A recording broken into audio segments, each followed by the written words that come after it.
there's a rumor that they had advance notice of this exodus happening to them, and they secreted they took all of their treasures, so-called treasures. So this is where the treasure legends came from.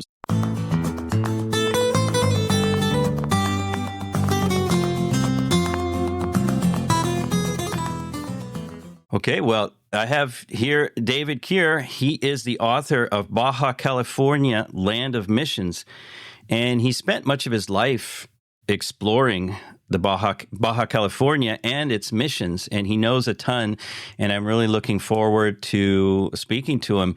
David, welcome. Welcome to the show. Thank you very much, Damian. It's my pleasure to be here this morning. Awesome. So before we get started, can you tell us a little bit about yourself? How did you get involved with Baja California and its history and its missions? Exactly. Well, it was a fun life for me. It started probably when I was about 7 years old in the mid-1960s. My father, who was a dentist, was also an avid fisherman, sports fisherman. And of course, Baja California, especially back then, is very famous for its excellent fishing opportunities.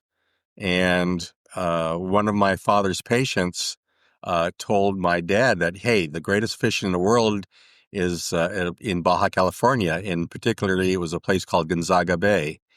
And my father said, well, great. How do I get there? He said, well, you need to have a Jeep. You need to have four-wheel drive. It's a very tough, rugged road.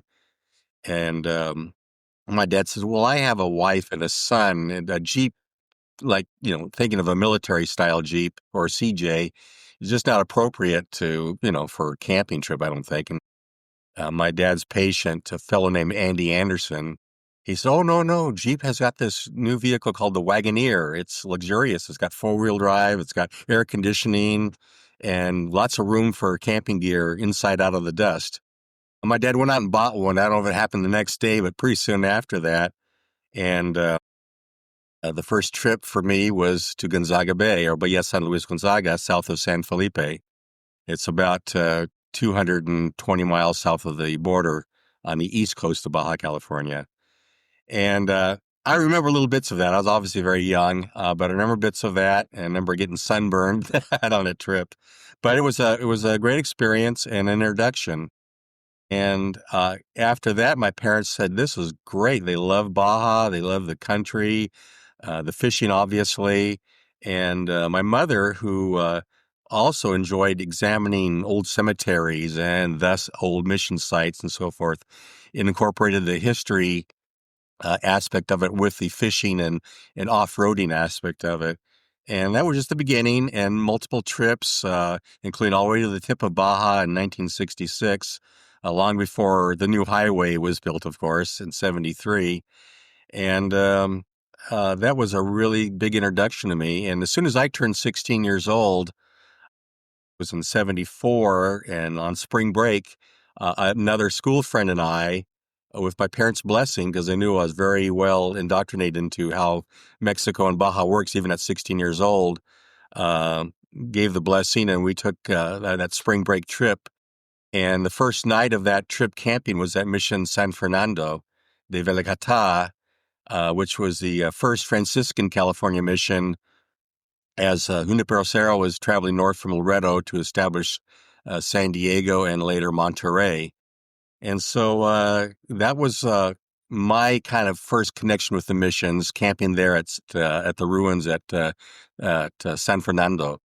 And it just more trips evolved after that. And from my first vehicle, which was a VW powered dune buggy, street legal, with a roof rack and luggage rack on top for camping gear, and my friends that rode with me. And that evolved into having a Jeep, and involved having for a few years, a Subaru four-wheel drive wagon, which was able to take everywhere, even though it had very small tires back in those days. But and then now I drive a Toyota Tacoma, which is very capable and goes pretty much anywhere. And that's 60 years, because I'm 68 years old now, and that's over 60 years of Baja experience. And it just I was so fascinated with the roads and documenting the peninsula. Matter of fact, on that on a trip we took in free, the Baja California Highway, Mexico #1, was under construction. And there was nothing available about it yet, so I took copious notes on mileages. As my dad drove, I was sitting between my dad and mom, like I did back when I was a kid in a Wagoneer, and this was now in a Ford station wagon. Because my dad said, "Well, they're paving the highway. We don't need to have a Jeep anymore." And he bought a more luxurious Ford station wagon at the time. And it turns out there was still over 100 and some miles unpaved and unconstructed yet. So we were even driving the old Baja 1000 route of the old Baja main road before even the highway crews had gotten to a part of it. Anyway, I took notes about that, and when I came home, I wanted to share that with everybody. I got my sister, because I wasn't a typer, got my sister to type it up for me, and her husband was a bank manager, and he had access to a copy machine, so made copies. And I put together my first book, if you want to call that, or a booklet, called Baja and the Transpeninsular Highway. And it was a guide to where the pavement ended and where the new highway was, and all these things that wasn't available yet to all the Baja enthusiasts that were anxiously looking forward to the highway's route and so forth. But in that little booklet that I made and self-published, I put down a list of all the missions and the dates they were founded and so forth. So I included missions very way back then. Uh, then that evolved into another Baja guidebook that was published by a magazine about Baja California the next year. We took another trip when the highway was finished in '74 and road logged as much as that and other roads that I've been on. And then just life goes on, and lots of Baja trips, lots of camping trips. I love to draw maps. When I was a kid driving with my parents down the peninsula, my job as a little, 8, 9-year-old, 10-year-old, whatever kid, was to read from the Lower California Guidebook, which was called the Baja Bible back in those days, by Howard Gulick and Peter Gerhard. And it was a very deeply detailed road guide with road logs, mileages, and historical notes. Peter Gerhard, a published Baja California historian, did the book Pirates of Baja California and other works on the missions, was a historian in the guidebook. So Howard Gulick was a map maker and road log guy, and Peter Gerhard provided historical information. So that made me aware of more detailed history of the missions than just a rambling of names and dates. And uh, always an interest of me. And I became friends with with a few of the Baja California authors just through associations and letter writing and eventually the internet.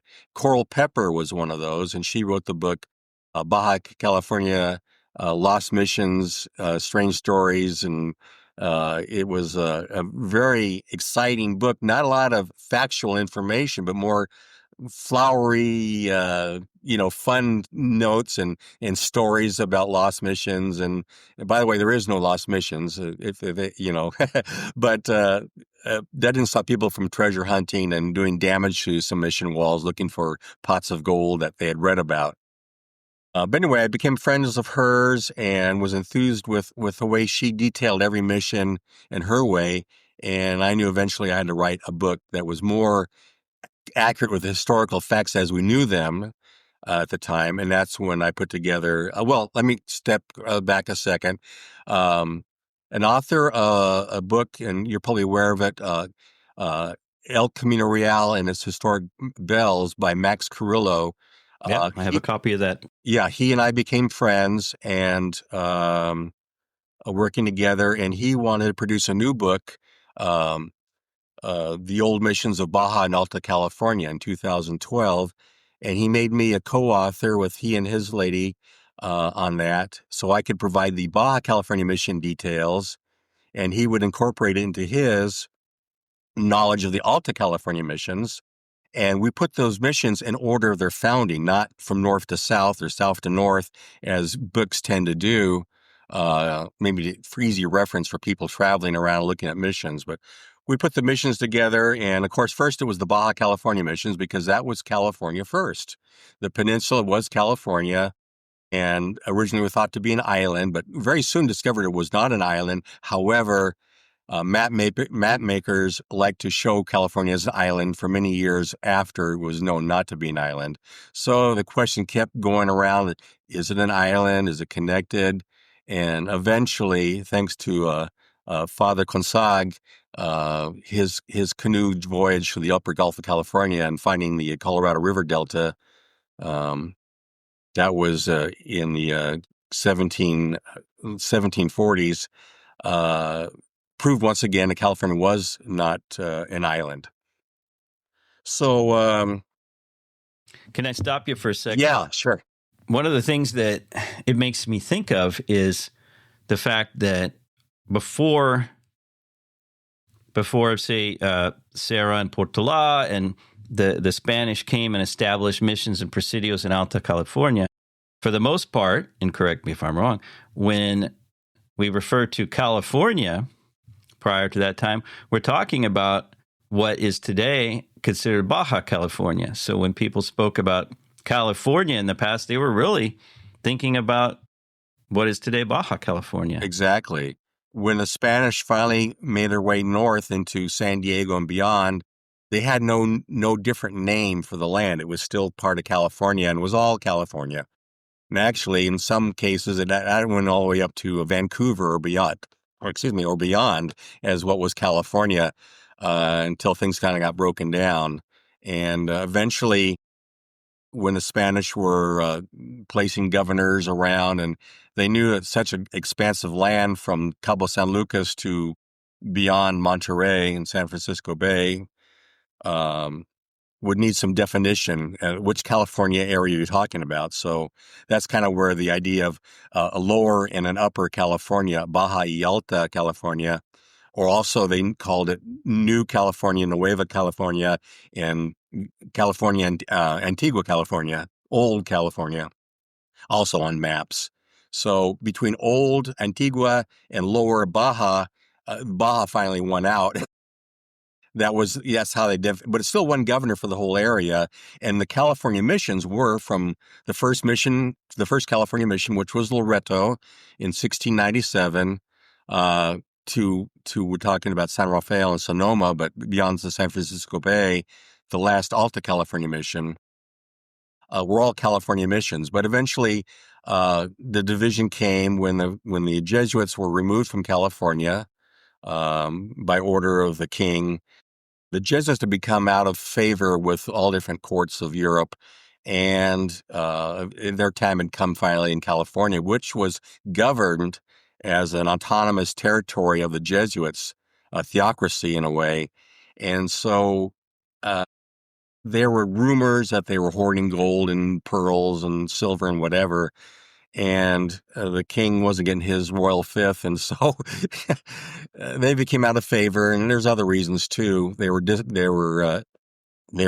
out of favor with the royal families, and the King of Spain finally was convinced that you need to remove those Jesuits. So the Jesuits were rounded up like prisoners in a way, but treated fairly, at least while they were still in California, and basically moved on to a boat and taken across the Sea of Cortez or Gulf of California to the mainland, marched across to the other side of the mainland, and shipped back to Cadiz, España, Spain, and were imprisoned basically. And eventually the Jesuits who were from other European countries out of Spain were returned to their countries, and the Spanish Jesuits had a little bit harder time regaining their freedom. At least that's the way I've learned it from reading and listening. And in replacing the Jesuits, the Spanish crown installed the Franciscans, and Junipero Serra, now a saint, was the first was the president of the California Franciscans, and came to Loreto with others to reoccupy the missions with the Franciscan padres. And then a year later, this was early '68 when he came to California. And in early '69, it was decided that, hey, we hear these Russians are coming down from Alaska, and before they get to these great harbors our sailors have told us about at San Diego and Monterey, they hadn't discovered San Francisco Bay because the Golden Gate was always shrouded with fogs and clouds, and they never could see that opening to discover that huge, wonderful bay at San Francisco. So Monterey was believed to be the next best bay to the north.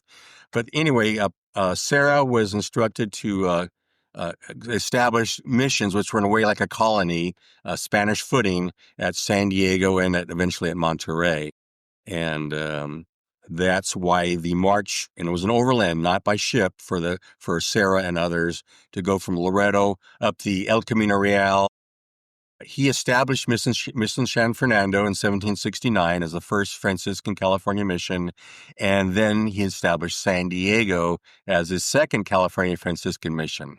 Of course, the history books see things politically since the United States acquired Alta California, and so San Diego, in a way, became the first California mission, but it's really the first Alta California mission. So that's kind of a little bit of news. And that's what Max Carrillo wanted to instill, that, these were all California missions. So our first book was the Old Missions of Baja and Alta California. Let me see if I can show you a cover of it. Oh, yeah. Yeah. I recognize that book. Okay. And then after I wrote my book on the Baja missions only, with more details, a lot more details than that first book had. I just touched on history in that book with Max. He wanted to do a more expanded version of it, and this was the 2020.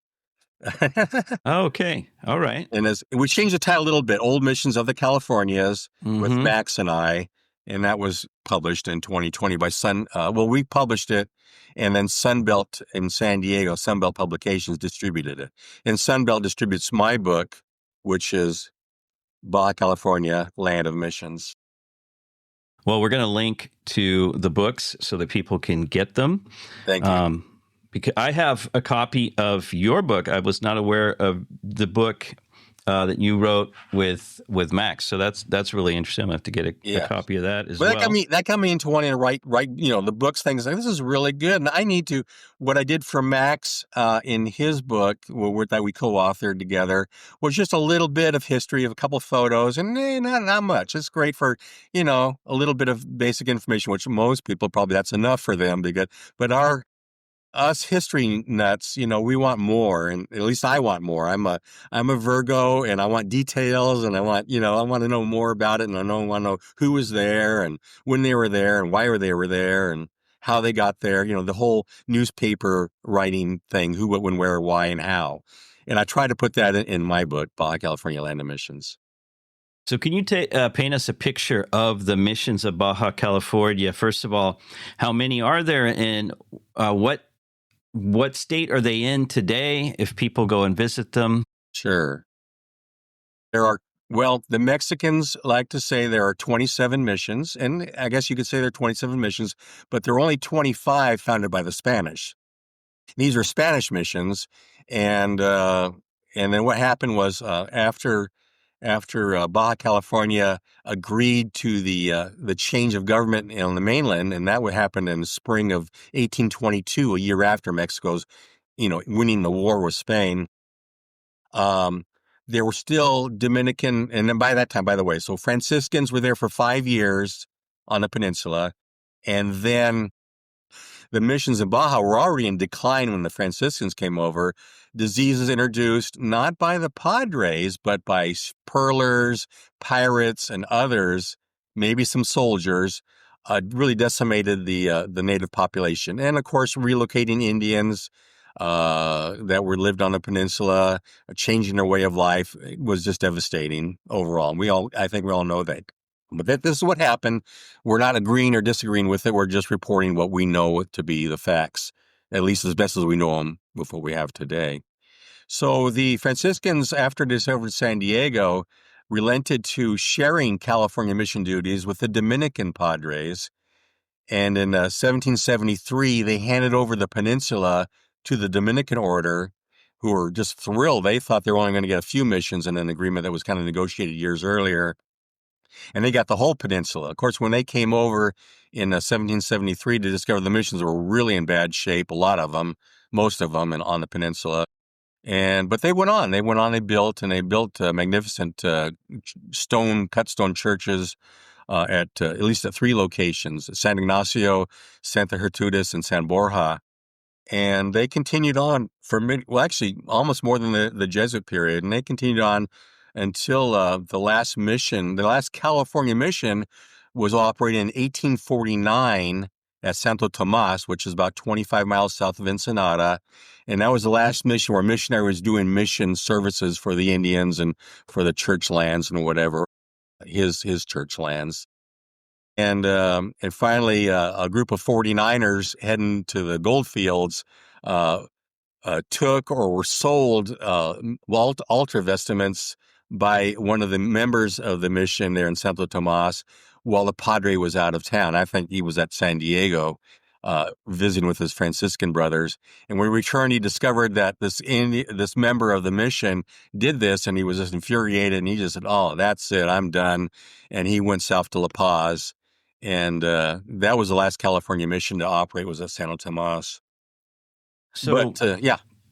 So, if I understood correctly, the Jesuit order comes in the late 17th century, 1697, right? They're there until the late 18th century, so 1768, correct? Then the Franciscan order takes over for a few years, and then finally, and we're talking about Baja California here now, then finally the Dominican order takes over and operates those missions into 1849, is what you said. Correct. Is that right? Right. But when Baja California agreed to the New Mexican Empire, it was an empire before it was a republic. When that happened in 1822, maybe most of the Dominicans said, "Okay, we're done. No longer Spanish missions, no longer Spain, and Baja California isn't the land of milk and honey as Alta California is." They left, but the few remained. The Dominican Padres, and I have a chapter about that period where the transition was, and how the Dominicans that stayed on, they named them, and they also invited some Macedonian Padres to assist them. They had 3 Macedonians, if I'm pronouncing that right, came over. Macedonians from the Balkans, from Eastern Europe. Well, oh no, you know what? I'm probably saying that word wrong. Then it's another Catholic order. And it could be the Mercedarians. Yeah, there you go. Sorry. Okay, yeah. If I remember correctly, in Spain, I think that their name derives from the fact that they used to ransom prisoners from the Ottomans. And because especially during the 16th, 17th century, when there were a lot of Turkish pirates along the coasts of the Mediterranean, etc., and they would take prisoners and make them slaves. And I think one of the Mercedarians would gather money to pay the ransom, if I'm not mistaken. But that could be who they were. Yeah, I think it's correct. I'll have to open up my book to check. I read the book, so I don't have to remember everything. I can just refer to it there. Right. As you get older, as you'll discover as you get older, the memory starts to slip on a certain thing. So I'm there already. So anyway, there's a few of the Dominicans and some of the Mercedarians were in Baja California the last few years, from 1822 to, and in this case, the last Padre, 1849. But I give the dates that they left the peninsula, went back to the mainland or back to Europe. And that was the end of the Dominican period and the end of the mission period. So the mission period of operating missions was from 1697 to 1849. And the Dominicans, 3 Dominicans remained in La Paz for a few years beyond that last mission closing, maybe to wrap up paperwork or whatever, and attending to the missions at San Jose del Cabo, near Cabo San Lucas, and at Todos Santos, south of La Paz, were 2 still thriving or operating missions, but they became more like parish churches than actual missions, because the native Indians are pretty much gone, but mainlanders from Mexico, New Mexican citizens, if you will, came over to the peninsula for opportunity for farming and whatever they could do to make a living. And they attended the mission services or the church services at these and other churches that still remained operating. Mulegé, which is a stone mission, Loreto, all kept having services in the mission church beyond the mission period. Are there missions in Baja California that are still in operation? They're still functioning in the way that some of the missions, well, most of the missions in Alta California are still functioning? Well, it's sort of as a museum piece, but they still, the missions at Loreto, at San Javier, and San Jose de Comandú, Mulegé, which the full mission name is Santa Rosalia de Mulegé, Santa Gertrudis, and San Borja were all intact or refurbished churches that services for the locals remained for some time, especially the ones, like I said, down at San Jose del Cabo and Todos Santos. And then a Loreto mission went into quite a bit of disrepair and didn't have a roof or a bell tower. The small bell tower was damaged by an earthquake in the 1800s. And the roof eventually rotted away, and there were not enough energy or financing available to repair it at the time until the 1950s, when an interesting side note story is that the priest at Loreto won the Mexican national lottery. And with that money, he had the mission building repaired, new roof, and a very elaborate, fancy, modern bell tower. So if you ever see pictures of Loreto, it has this very tall bell tower with clocks on it, which do not represent the original mission style of bell tower in any way. But he was really excited about obviously being able to finance the repairs and restoration of the Loreto mission. But Is there there were okay to go back to the mission numbers and all that. There were 17 Jesuit founded missions. Loreto was the first, and the last one was Santa Maria de Los Angeles and those were the range of missions. And I name them all in my book, of course. And then the Franciscans founded the one mission on the peninsula, San Fernando de Velicata. And then the Dominicans came in and they reoccupied the missions that were still open on the peninsula from the Franciscans. And they also they had an area of land between San Fernando de Velicata, and I add that de Velicata to separate it from the San Fernando mission near Los Angeles. right? So between San Fernando and San Diego was an area of about 200 miles, 250 miles of unconverted land, if you want to call it that. There were a lot of wild natives were still there and could pose a threat to the Spanish traveling the road network between the lower and upper California, because a lot of supplies still came in from the peninsula, because traveling by ship up against the current to San Diego was a very arduous, long, and difficult thing to do. So sometimes ships would come to Loreto or even up to Bahia San Luis Gonzaga, offload supplies, and then get on a mule pack train or burro pack train and continue on to the San Diego and above. The Dominicans founded five missions along the coast between San Fernando and San Diego, and then they founded two what they called mountain missions inland from the coast, inland from the El Camino Real, to pacify the wild natives, if you want to call them that, in the mountain areas that could be oppose attacks to the El Camino Real. And also they wanted to connect the El Camino Real of California with the mainland Mexico El Camino Real, or the main chain of missions on the mainland in Sonora. And they had to get over the mountain passes and past Yuma, Arizona to make that connection. That connection never really took place during the mission times, but they established a mission between Ensenada and in the Colorado River called Santa Catalina, and to pacify those natives. So the Dominicans did 7 missions overall, the Franciscans 1, and the Jesuits 17, for a total of 27 missions. And so the last 2 missions, though, were after this 1822 date, and they're up in the very north, south of Tijuana, north of Ensenada, One was called Descanso, or El Descanso, and the other is called Guadalupe. And it's the second mission in Baja called Guadalupe. There was another one founded by the Jesuits in 1720. But these last two missions, Descanso was in 1730 when Padre Felix Caballero established it, and he was working on his own. He was not connected with either the government or obviously Spain anymore. And it was upon his own doing that he established Descanso, and then founded the mission in Guadalupe, in a beautiful valley, which is today's famous wine vineyard area of Baja California, the Guadalupe Valley. And that mission was established in 1834.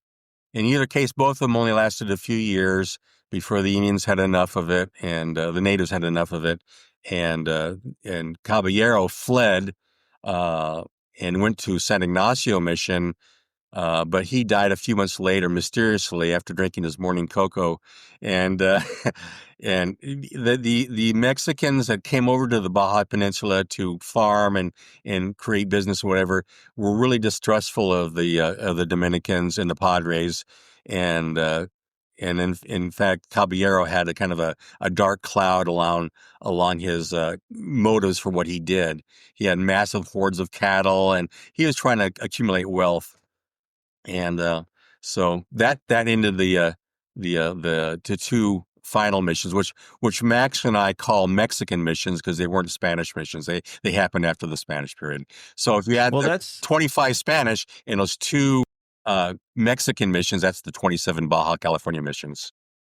it's interesting that in Mexico they were still founding missions, at least into the second decade after independence, because the idea that we have, at least in Alta California, is that there was one mission founded basically a little after independence, but once Spain was gone from Alta California, no more missions. Whereas it seems in Mexico there was still a push for a while to continue founding missions. Yeah, well, yeah, I think from at least the information I have that Sonoma and San Rafael were both founded after technically Spanish independence. Alta California also has two Mexican missions during the Mexican period, if you go by the dates of their documented founding. It wasn't San Rafael founded. I think San Rafael was founded in 1817. I think it was still Spain at Well, that time. yeah, San Rafael, like many missions were a visita or other things before they were technically a mission with their own padre and their own financial benefactor or account, if you will. Because a mission is like a business. Missions especially in Baja California, missions moved, and they did in Alta California too. San Diego was originally by the Presidio near the bay, and then moved 5 miles inland in the valley. So all missions, or most missions in Baja California, moved one or more times because there wasn't a lot of pre-research done on location to see if the water sources were good there or if the natives would stay there. And so nearly half of the missions in Baja California relocated one or more times to a different spot. And so San Rafael, the way I understand it, was a hospital. It was very healthy to go there to get away from the foggy coast of San Francisco Bay. And it was a mission hospital, if you will, not really a true separate mission until after, at least that's the way Max and I think, mentioned in our book, the actual true, it's an independent separate mission. So I was called, both Baja and Alta California had two Mexican missions along with their Spanish missions. But, Yeah, okay. Very everything's up for debate or for change. And in my book, I say, I write this based on the best information that I have available or that we know about. From documents and letters written by the Padres back in their time. And I said, I welcome new discoveries to be made. I look forward to doing a revised edition of my book with any changes that are discovered to be made. And I try to keep a very open mind. I'm not like one of these authors who are very stoic and my way or the highway.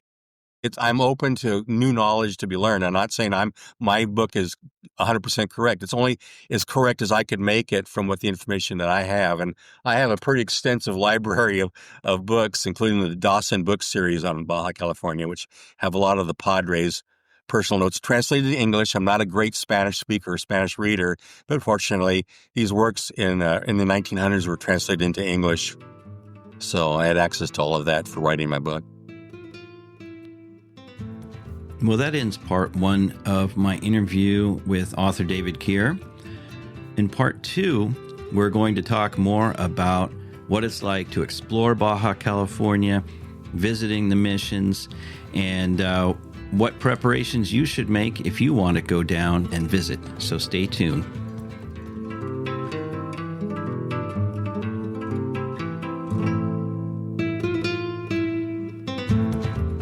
I hope you enjoyed this episode of the California Frontier Show. If you'd like to support the show, the best thing to do is to let other people know about it. If you'd like to support it monetarily, there are a couple ways of doing that. One is by scrolling down in your podcast app to where it says support the show. There you can become a subscriber for as little as $3 a month. And if you want to give a one-time donation, just below you'll see where it says give a one-time donation. Finally, the show is supported by California History Teachers, which is a full year of lessons for 4th grade California history and social studies. You can find out more at www.californiahistoryteachers.com. And if you input the coupon code PODCAST, you'll receive 25% off your monthly or annual subscription. So check it out.